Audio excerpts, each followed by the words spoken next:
అత్యుత్తమర్యాంకులే లక్ష్యంగా నారాయణ.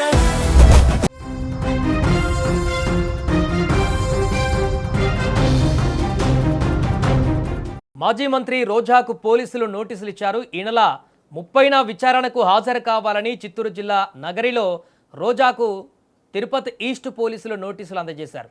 తిరుపతిలోని ఒక నిరసన కార్యక్రమానికి సంబంధించి నమోదైన కేసులో పోలీసులు ఈ నోటీసులు జారీ చేసినట్టుగా తెలుస్తుంది. ఈ నెల 30న విచారణకు హాజరు కావాలని, ఒకవేళ హాజరు కాని పక్షంలో బిఎన్ఎస్ఎస్ సెక్షన్ 35/3 కింద అరెస్టు చేయాల్సి వస్తుందంటూ కూడా నోటీసులో పేర్కొన్నారు. అలాగే నోటీసులో మాజీ మంత్రి రోజాకు పోలీసులు కొన్ని సూచనలు కూడా చేశారు.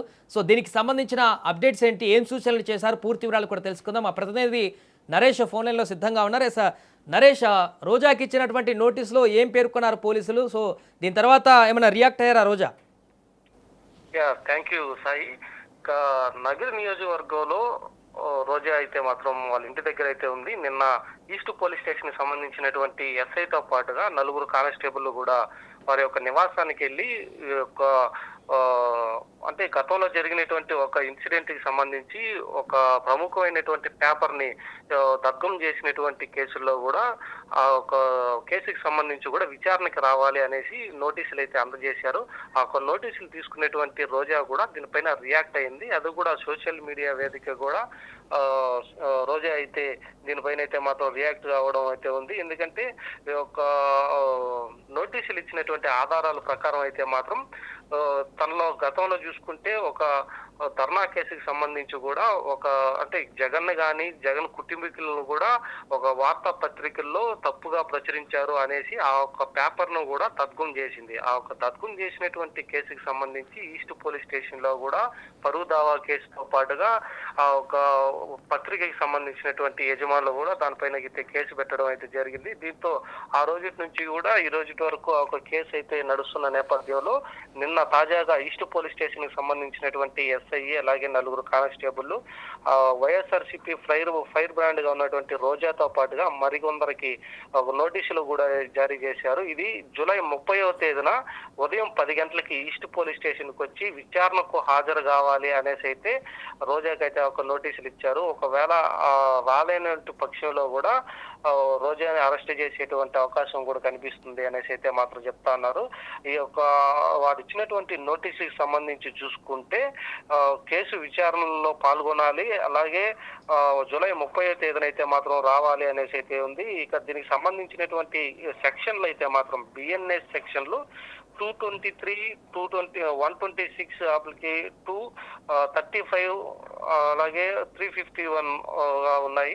ఇక 30వ తేదీ ఉదయం 10 గంటలకైతే రావాలి అనేసి అయితే మాత్రం చెప్తున్నారు. ఇదే విధంగా ఆ ఒక కేసుకు సంబంధించినటువంటి క్రైమ్ నంబర్ కూడా 250/2026 ఈస్ట్ పిఎస్ అనేసి మాత్రం ఉంది.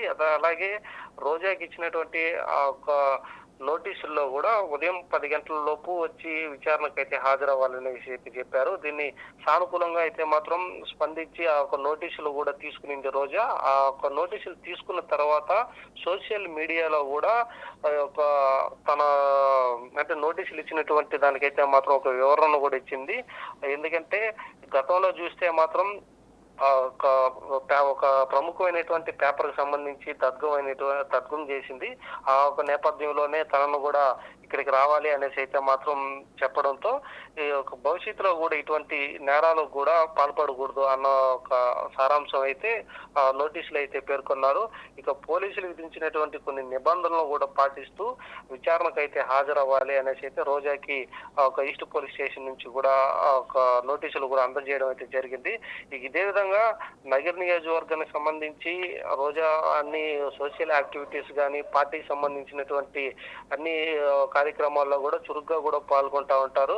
అలాగే వాళ్ళ నాయకుడు అంటే జగన్మోహన్ రెడ్డికి సంబంధించి వాళ్ళ కుటుంబీకుల గురించి అసత్య ఆరోపణలు చేశారు, అది కూడా పేపర్లో ప్రచురించారు అన్న దానిపైన అయితే మాత్రం తిరుపతిలో ఒక పెద్ద ధర్నానే చేసి పెద్ద హంగామా అయితే సృష్టించింది ఆర్కే రోజా. అప్పుడే రోజా ముందుగా నుంచి కూడా వైఎస్ఆర్సీపీలో ఫైర్ బ్రాండ్ గా ఉంది. ఆ ఒక ఫైర్ బ్రాండ్ గానే తను చేసినటువంటి ఒక నిరసన కార్యక్రమంలోనే ఈ ఒక చిక్కు కూడా వచ్చి పడిందనేసి అయితే తెలుస్తోంది. ఇక దీనికంతటికి రోజా కూడా దీనిపైన అయితే స్పందించి మాకు వాక్ స్వాతంత్రం ఉంది, ప్రజాస్వామ్యంలో ఉన్నటువంటి మా పైన కక్ష సాధింపులు చేస్తా ఉన్నారు, ఇటువంటి వాటికంతా కూడా భయపడేది లేదు, మా పైన కక్ష సాధింపుల కోసమే కుట్రపూరితమైనటువంటి కేసులు మా మీద బనాయించి మమ్మల్ని ఇలా కోర్టుల చుట్టూ పోలీస్ స్టేషన్ల చుట్టూ తిప్పుకోవాలనేసి అయితే ఎన్డీఏ కూటమి ప్రభుత్వం అయితే చెప్తుంది. కానీ వీటన్నిటికీ మేము భయపడేది లేదు, 30వ తేదీ ఈస్ట్ పోలీస్ స్టేషన్ కి వస్తాను అనేసి అయితే రోజా అయితే చెప్పడం, అలాగే ఇటువంటి వాటికంతా భయపడి వెనక్కి తిరిగేటువంటి పరిస్థితి లేదు. మా నాయకుడికి సంబంధించి కానీ మా పార్టీకి సంబంధించినటువంటి అసత్య ఆరోపణలు చేస్తే మాత్రం దానికి నేను ముందుండి వీటన్నిటినీ కూడా అణగదొక్కేటువంటి పరిస్థితులు అయితే వస్తాయి. ఎన్డీఏ కూటమి ఎంత కక్ష సాధింపు కోసమే మా వైఎస్ఆర్సీపీ నాయకుల పైన కానీ అలాగే నా పైన కానీ ఇటువంటి ఆరోపణలు చేస్తూ కేసులు కూడా బనాయిస్తుంది అనేసి అయితే రోజా అయితే సోషల్ మీడియా వేదిక కూడా తను చెప్పుకురావడం అయితే జరిగింది. ఇక ఈ ఘటన కూడా నిన్న అంటే ఆదివారం ఈవినింగ్ అంటే ఒక 6-7 గంటల ప్రాంతంలో అయితే జరిగింది. ఇక ఈస్ట్ పోలీస్ స్టేషన్ నుంచి ఒక విచారణకు రావాలి అనేసి నోటీసులు తీసుకున్న తర్వాతనే ఇదంతా కూడా సోషల్ మీడియా వేదికగా షేర్ చేసినటువంటి పరిస్థితి అయింది. ఇప్పుడు ఫైర్ బ్రాండ్ రోజాకైతే మాత్రం ఈ యొక్క వార్త నెట్టింటంతా కూడా వైరల్ గా మారుతా ఉంది. గతంలో ఎప్పుడో జరిగినటువంటి ఒక వార్తాపత్రిక దగ్ధం కేసు మళ్ళీ ఇన్నాళ్ళకి రావడం అనేది అయితే మాత్రం ఇది ఒక చర్చనీయాంశంగా కూడా మారినటువంటి పరిస్థితి అయితే ఉంది Sai. Right, thank you Naresh.